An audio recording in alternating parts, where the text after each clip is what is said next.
काय बोलावं हा मला प्रश्न पडला। पण असो, तुमचा सगळ्यांचा उत्साह मी इथं बघितला। तुमचा उत्साह बघितल्यानंतर मला एका गोष्टीची खात्री झाली की बाबासाहेब हे आपले आमदार झालेले।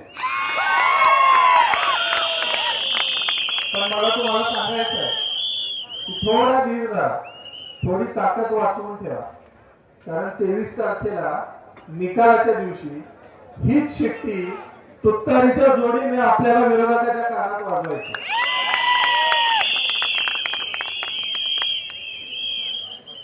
मी इथं काय आता माझा इथं परिचय दिला, राष्ट्रवादी काँग्रेसचे उपाध्यक्ष। अहो ते पक्षाचा विषय नंतर, मी इथं आलोय माझ्या भावासाठी।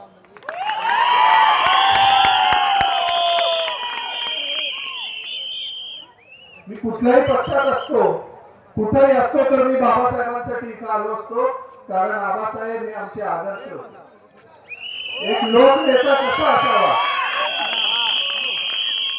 एक लोकनेता कसा असावा याचं उत्तम उदाहरण म्हणजे बाबासाहेब। आमदार कसा असावा हे जर बघायचं असेल तर देशाच्या पाठीवर बाबासाहेबांसारखं दुसरं उदाहरण नाही। मला एक किस्सा त्यांचा आठवतो।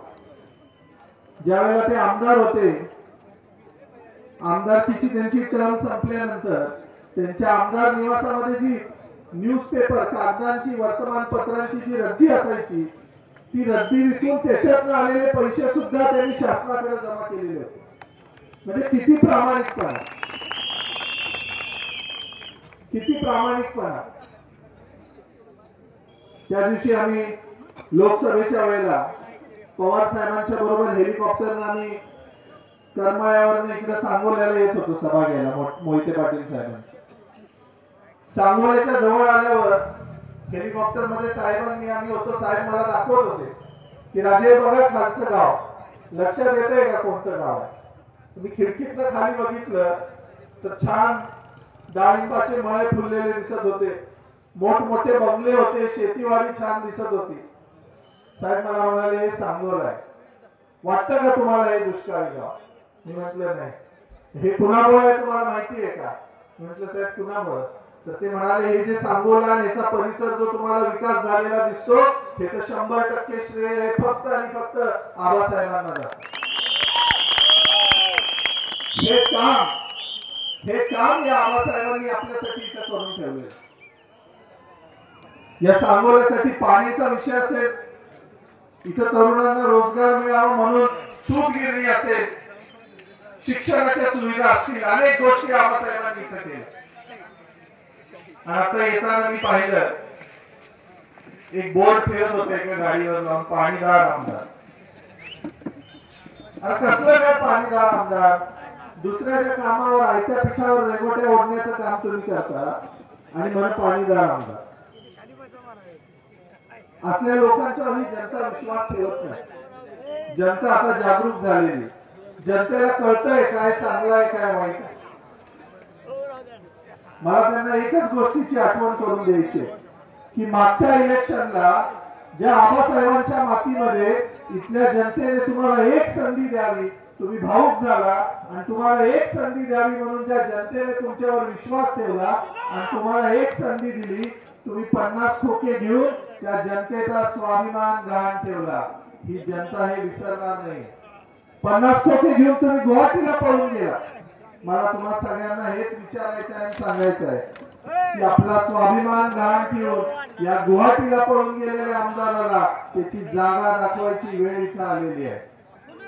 त्यांना गुवाहाटीचा झाडी आणि डोंगर फार आवडतो।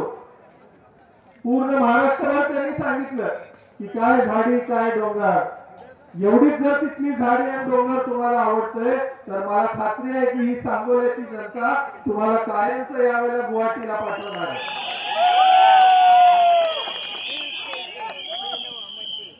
या निवडणुकीमध्ये ते बाबासाहेबांच्या वर बोलतील, ते आबासाहेबांच्या वर बोलतील, सगळ्या पातळ्या ते सोडतील। ते 50 खोके जे घेऊन गेले त्याचा उपयोग तुमच्यामध्ये करतील। पण मला त्यांना हेच सांगायचं आहे की गांजाच्या झाडानं किती जरी प्रयत्न केला तर तुळशीचं पावित्र्य त्याला येत नाही। त्यामुळे कोण बंडखोर आहे, त्यामुळं बंडखोर कोण आहे हे म्हणायचं तुम्हाला कुणाला अधिकार नाही. निष्ठा काय असते, आपल्या जनतेच्या प्रती निष्ठा काय असते हे आपल्याला आबासाहेबांनी शिकवलं आणि त्यांच्याच विचाराचा वसा आणि वारसा घेऊन बाबासाहेब आज पुढे जात आहेत. माझी आणि त्यांची जुनी मैत्री, मी त्यांना जवळून बघतोय. आबासाहेबांच्या नंतर या दोन्ही भावंडांनी स्वतःला या मातीत रोवून आबासाहेबांचा विचार रुजवण्याचा वाढवण्याचं काम इथं केलेलं आहे. तुमच्यामध्ये मिळून मिसळून ते तुमच्या सगळ्या प्रश्नांसाठी लढतात, प्रत्येक गोष्टीला ते तुमच्या हजर असतात. एक सुशिक्षित उमेदवार आपल्यामध्ये आहे. आज महाराष्ट्राची परिस्थिती पाहिल्यानंतर खरोखर या महाराष्ट्राला गरज आहे की असे अनेक सुशिक्षित तरुण तिथं आमदार म्हणून गेले पाहिजेत आणि म्हणून ही निवडणूक तुमच्या सगळ्यांच्या स्वाभिमानाची झालेली आहे. मागच्या 10 वर्षामध्ये या भारतीय जनता पार्टीच्या सरकारने सबका साथ सबका विकास म्हणत आपल्या सगळ्यांमध्ये भांडण लावायचं काम केलं.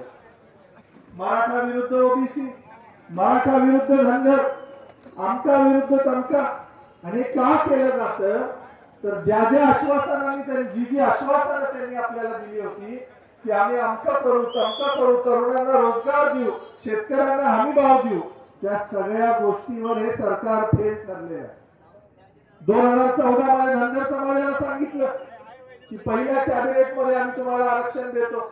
सगळी कॅबिनेट झाली 10 वर्षात, पण आरक्षणाचा पत्ता नाही. परत म्हटले 1000 कोटी देऊ, 1000 कोटी जाऊ द्या, 1 रुपयाचा पत्ता नाही.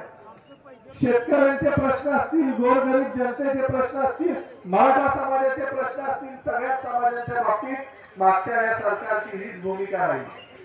त्यामुळे मला त्यांना हेच सांगायचं आहे की जी जनता तुमच्यावर विश्वास ठेवून घोंगडी हंतरून तुम्हाला सिंहासनावर बसवू शकते, त्या जनतेबरोबर जर तुम्ही गद्दारी केली, त्यांच्या प्रश्नांची अवहेलना केली, त्या जनतेची फसवणूक केली, तर तीच जनता हातातली काठी सुद्धा तुमच्या पेटात घालू शकते, हे मला इथं सांगायचं.